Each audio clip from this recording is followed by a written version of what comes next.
नमस्कार। ज्योतिष गुरु काशी वाले पर स्वागत है आपका।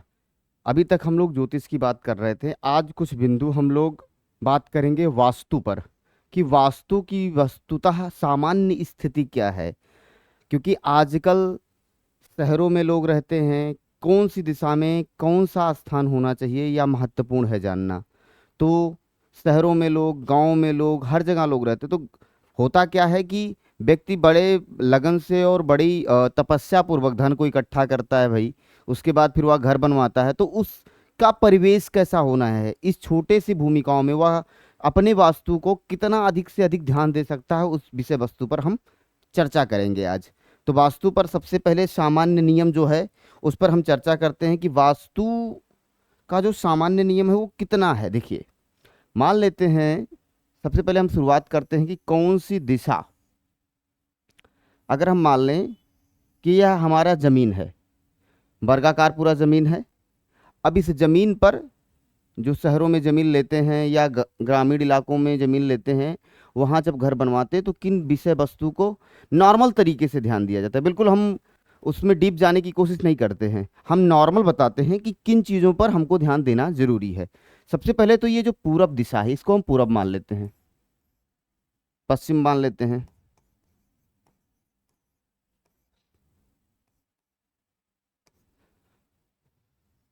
और इसको हम उत्तर मान लेते हैं, इसको हम दक्षिण मान लेते हैं। ठीक है, ये चार दिशाएं हो गई। अब मान लीजिए कि इस पूरब दिशा को क्या कहते हैं, इसको बोलते हैं अग्निकोण। पूरब और दक्षिण वाले इस एरिया को बोलते हैं अग्निकोण। इस बात का बहुत ध्यान रखिएगा, इन कोणों का बहुत महत्व है, दिशाओं के अलावा कोणों का बहुत महत्व है, तो वास्तु में इसका भी बहुत ध्यान रखना चाहिए। इसको बोलते हैं ईशान कोण।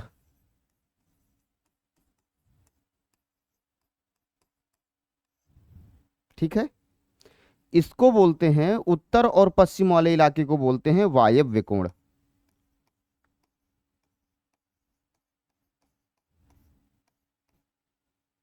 और दक्षिण और पश्चिम वाले एरिया को, दिशा को बोलते हैं, इस कोने को बोलते हैं नैऋत्य कोण।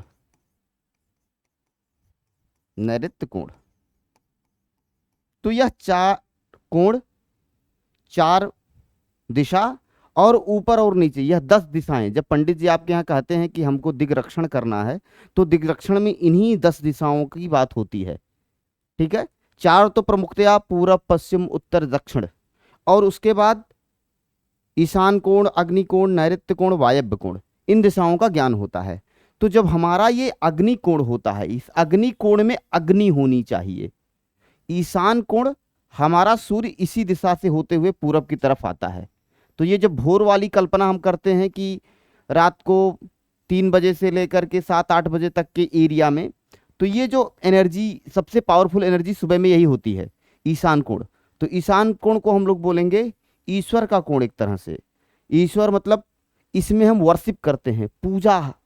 तो कभी भी जब हम पूजा घर की बात करेंगे, तो पूजा घर हमारा होगा उत्तर और पूरब में या ईशान कोण में। इस बात का बहुत ध्यान रखिएगा, या ईशान कोण में। तो ईशान कोण में कौन हुआ, पूजा रूम। ठीक है, पूजा रूम हुआ। अब अग्निकोण, अग्निकोण में क्या रखते हैं, अग्नि को रखते हैं, अग्नि को स्थापित करते हैं। तो क्या करेंगे, अग्निकोण में हम रखेंगे किचन को।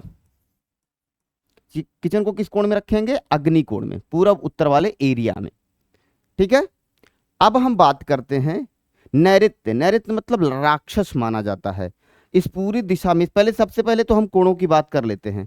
आपने कहा ईशान कोण मतलब उत्तर और पूरब दिशा में हमारे पूजा रूम या उसके एरिया के कोने पर भी पूजा रूम होना चाहिए।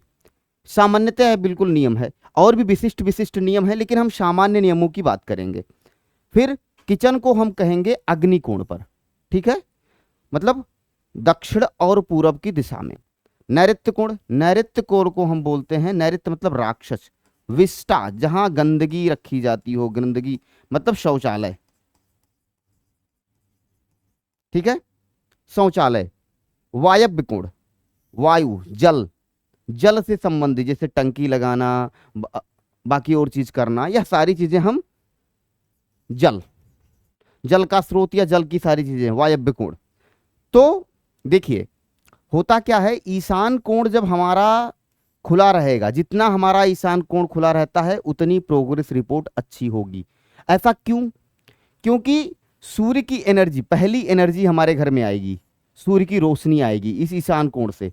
तो ईशान कोण का मजबूत होना सबसे कारगर और उत्तम माना जाता है, बेहतर माना जाता है ईशान कोण को।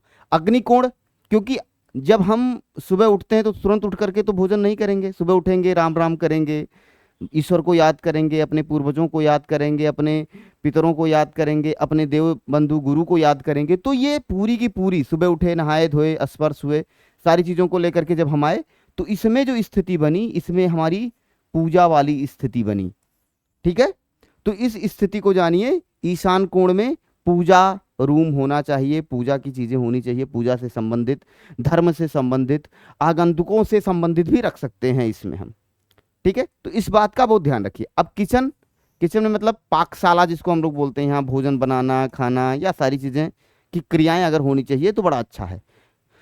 देखिए सिर्फ भोजन बनाना इस क्रिया के निमित्तिक कहा गया, भोजन करने के निमित्तिक नहीं कहा गया। मतलब मैंने कहा कि खाना खाना मतलब भोजन करना, जिसे आजकल के शब्दों में खाना खाना बोलते हैं, तो इसको वस्तुतः शब्द है तो भोजन ही। अब इसका अपभ्रंश खाना, बाकी और चीजें आ गई, आओ नाश्ता कर लें, भोजन कर लें, जहां भी, मतलब ये कहने का तात्पर्य हुआ कि ये किचन। नैऋत्य कोण में शौचालय आदि। तो इस एरिया को जितना खुला रखेंगे और इस एरिया को जितना बंद रखेंगे, कोई चाहेगा कि हमारे घर राक्षस आए? कोई नहीं चाहता। तो इस एरिया के लिए, नैऋत्य कोण के लिए हम इस चीज को ध्यान रखेंगे। नैऋत्य कोण, अग्निकोण, अग्निकोण भी बंद रहे तो ठीक है, थोड़ा सा रोशनदान दे सकते हैं पूरब की तरफ। दक्षिण की तरफ चीजें खोलने से बचना चाहिए। क्यों बचना चाहिए? क्योंकि दक्षिण की दिशा यम की पद्धति में आती है, नैऋत्य की पद्धति में आती है। पहले पुराने बुजुर्गों से आप लोगों ने सुना होगा कि दक्षिण की जमीनों की तरफ नहीं बढ़ना चाहिए। क्यों नहीं बढ़ना चाहिए? क्योंकि दोषारोपण माना गया है उसको, उससे प्रोग्रेस रिपोर्ट हमारी रुकती है। समझ रहे हैं? अब क्या है कि वायव्य कोण, वायव्य कोण पे जल का स्रोत, या हमारे ऐसे यहां अगर आप खोल भी दें तो कोई दिक्कत नहीं है। इस दिशा में अगर खोल भी देते हैं तो कोई समस्या नहीं, उत्तर पश्चिम वाले में थोड़ा बहुत भी, जैसे हम लोग खिड़की लगाना या बाकी जो, खिड़की कभी भी नैऋत्य कोण की तरफ मत रखिए, कोशिश करिए कि दक्षिण की तरफ उतना खिड़की मत रखिए। इन जगहों पर खोलना उचित नहीं होता है, इससे घर के विकासशील चीजों में भी निगेटिव, नकारात्मक ऊर्जाएं आती हैं। बहुत सारे लोग बोलते हैं कि हमारा तो है, अभी तक कुछ नहीं हुआ। नहीं हुआ अच्छी बात है, लेकिन जो शास्त्र कहता है, शास्त्र यही कहता है कि भाई दक्षिण की तरफ, नैऋत्य की तरफ, इन सब जगहों पर कोशिश करना चाहिए ज्यादा से ज्यादा बंद ही रखें, खोले मत। तो कहने का तात्पर्य ईशान कोण, किचन और बाकी चीजें। अब कहते हैं कि अगर हम पूजा रूम कहीं और बनाना चाहें तो हम क्या करेंगे, इस विषय वस्तु पर आते हैं कि पूजा रूम कहीं और बनाना चाहे तो ब्रह्म स्थान, ब्रह्म स्थान,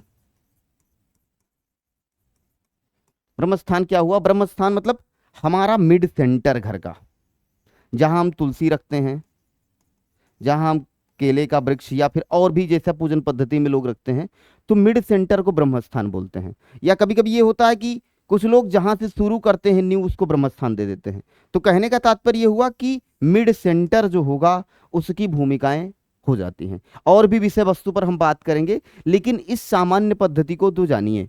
जैसे हमने किचन पर बात किया, पूजा रूम पर बात किया, नैऋत्य कोण पर बात किया, वायव्य कोण पर बात किया। अब सीढ़ियां देखिए, इसमें सीढ़ी कैसी होनी चाहिए, उसके बाद फिर जो मालिक होता है घर का, उसका मकान कहाँ होता है, जैसे मालिक, घर का मालिक कहाँ होगा, तो दक्षिण पूरब की एरिया वाले एरिया में ही होता है। दक्षिण पूरब वाले मतलब दक्षिण पश्चिम या दक्षिण पूरब वाले एरिया में। या नैऋत्य कोण है, नैऋत्य कोण से थोड़ा सा आगे, या पूरब या पश्चिम इस वाले एरिया में। ठीक है, मतलब दक्षिण सीधा सीधा।